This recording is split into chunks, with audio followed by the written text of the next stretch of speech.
সুদীপ বন্দ্যোপাধ্যায় নাকি তাপস রায়কে হিংসা করেন, কারণ প্রার্থী হিসেবে তাপস রায়ের নাম উঠে আসছিল। পাশাপাশি সুদীপের 4 মাসের জেলও হয়েছিল। সর্বতোভাবে সুদীপের থেকে তাপসের অবস্থান বেশ ভালোই ছিল, তাই হিংসা এবং সেখান থেকেই দ্বন্দ্ব বিরোধ। সেই বিরোধী গড়ালো দলের বর্ষিয়ান বিধায়ক দলই ত্যাগ করে বসলেন, আর তারপরই সংবাদ মাধ্যমের সামনে একরাশ ক্ষোভ উগরে দিলেন। তবে শুধু হিংসাই নয়, সুদীপ তাপসকে আরও ফাঁপড়ে ফেলার জন্য নাকি তাপসের বাড়িতে ইডিও পাঠিয়ে দেন।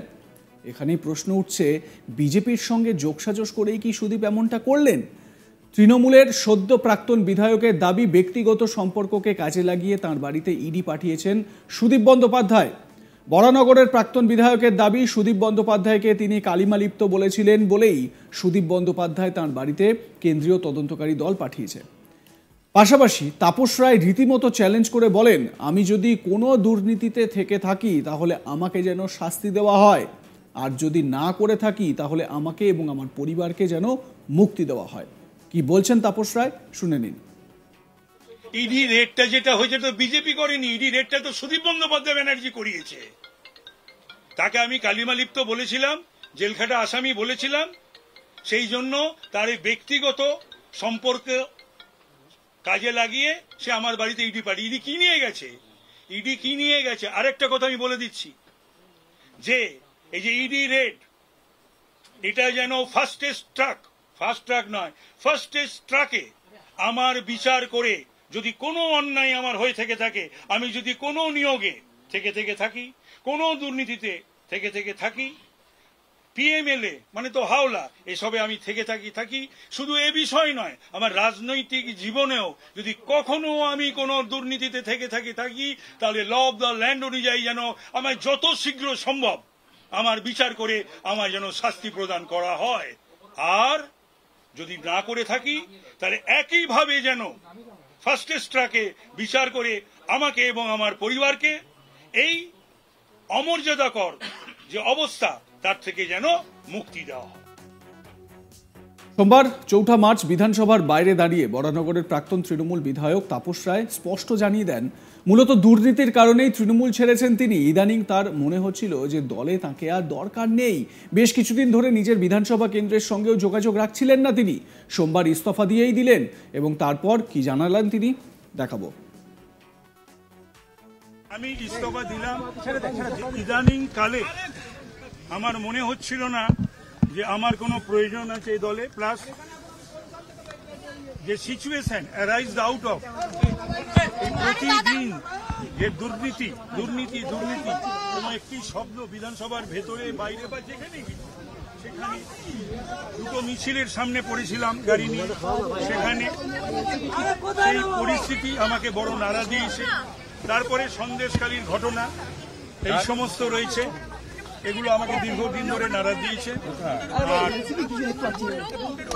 আমার বাড়িতে 12ই জানুয়ারি দলের লোকজন তারা একটি ইডিকে পাঠিয়ে দিয়েছিলেন, এবং আজকে 52 দিন সেটা। এই 52 দিনের মধ্যে দল আমার পাশে দাঁড়ায়নি, কেউ আসেনি। যদিও আমি ইন্ডেটেড to all the political parties for political fraternity, যে সমস্ত রাজনৈতিক দলের নেতা এবং মুখপাত্ররা ওই দিনের যখন ঘটনা চলছে, ইডি রেড চলছে, তারা সকলেই আমার হয়ে বলেছিলেন। কিন্তু আমার দলের তরফ থেকে আমি জানি না কোন অজানা রিজন যে কেউই, ইনক্লুডিং আমার পুরনো দলের সুপ্রিমো অনারেবল সিএম, আজ 52 দিন পর্যন্ত তিনি একটা ডেকে নেওয়া, আমাকে ফোন করা বা আমার মিসেস বা মেয়েকে কনসোল করা, ওরা তো ট্রমাটাইজড হয়েছিল। তো সুতরাং এই সব মিলিয়ে আমি মনে করলাম যে আমার আর যাই হোক, যে তৃণমূল কংগ্রেস আমার জন্যে নয়, এখানে আমার থাকা উচিত নয়। আর যেখানেই ডিক করছে সেখানেই দুর্নীতি, আর এখানে ভালো মানুষ অনেকেই রয়েছে, কিছু মানুষের কৃতকর্মের জন্য, অপরাধের জন্য সকলেই যেন একটা দুর্নীতিগ্রস্ত, এরকম একটা যেন বারবার আমার মনে হচ্ছিল। তো সুতরাং যাই হোক, আমি বেশ কিছুদিন ধরে আমি কোনো যোগাযোগও রাখছিলাম না কনস্টিটিউয়েন্সির সঙ্গে, দলীয় বা বিধানসভা সমস্ত কিছু সকলেই সেগুলো বোধহয় হয়তো আপনারা জানেন। হেন দিন থাকতো না যে আমি বিধানসভায় আসতাম না বা আমার বিধানসভা কেন্দ্রে আমি যাইনি। তো আজকে আমি ইস্তফা দিই। গত 12ই জানুয়ারি 7 সকালে পুরনিয়োগ দুর্নীতি মামলা তদন্তে নেমে বরানগরের বিধায়ক তাপস রায়ের বাড়িতে হানা দেয় এনফোর্সমেন্ট ডিরেক্টরেট। বরানগরের তৃণমূল বিধায়ক তাপস রায়ের বউবাজারের বাড়িতে হানা দেন ইডির অফিসাররা, আর তাতেই শোরগোল পড়ে যায় গোটা রাজ্য জুড়ে। সোমবার সেই প্রসঙ্গেই সংবাদ মাধ্যমের মুখোমুখি হয়ে বারবার সেই নিয়ে পুরনো দলের সুপ্রিমোর বিরুদ্ধে ক্ষোভ প্রকাশ করতে শোনা যায় তাপস রায়কে। তিনি বলেন, সেই দিন থেকে এখনো পর্যন্ত 52 দিন হয়ে গেল, কিন্তু দলনেত্রী তৃণমূল সুপ্রিমো মমতা বন্দ্যোপাধ্যায় তার সঙ্গে কোনো রকম যোগাযোগ করেননি। তার বাড়ির লোকেদের সঙ্গেও, তার স্ত্রী এবং মেয়ের সঙ্গেও যোগাযোগ করেননি। এবং এ বিষয়ে বলতে গিয়ে তাপসবাবু বলেন যে মমতা বন্দ্যোপাধ্যায় তিনি শেখ শাহজাহান প্রসঙ্গে বলছেন, ইডির রেড নিয়ে শেখ শাহজাহানের বিষয়ে তিনি মন্তব্য করেন, কিন্তু তিনি তার বিষয়ে কোনো রকম কথা বলেননি। মূলত এটাই তার অন্যতম অভিমানের কারণ, তার বক্তব্য থেকে যেটা স্পষ্ট হচ্ছে। একই সঙ্গে এই যে ইডির রেড, এই রেডটিকেও একেবারে পরিকল্পনা মাফিক চক্রান্ত করে ইডির রেড করানো, এই রকমই অভিযোগ তার গলায় কিন্তু স্পষ্ট হচ্ছে। তিনি নাম করে বলছেন যে এই রেডটা, ইডির এই রেডটা বিজেপি করায়নি, ইডির এই রেডটা করিয়েছে সুদীপ বন্দ্যোপাধ্যায়।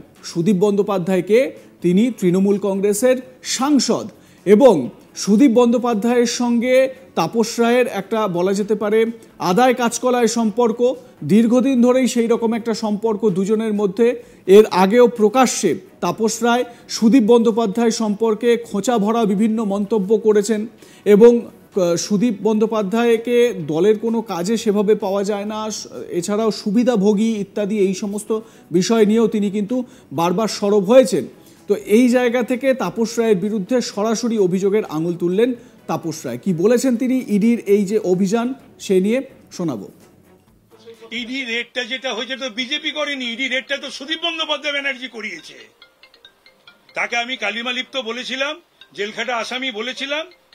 সেই জন্য তার এই ব্যক্তিগত সম্পর্ক কাজে লাগিয়ে সে আমার বাড়িতে ইডি পাঠিয়ে, ইডি কি নিয়ে গেছে, ইডি কি নিয়ে গেছে। আরেকটা কথা আমি বলে দিচ্ছি, যে এই যে ইডি রেড, এটা যেন ফাস্টেস্ট ট্রাক নয়, ফাস্টেস্ট ট্রাকে আমার বিচার করে যদি কোনো অন্যায় আমার হয়ে থেকে থাকে, আমি যদি কোনো নিয়োগে থেকে।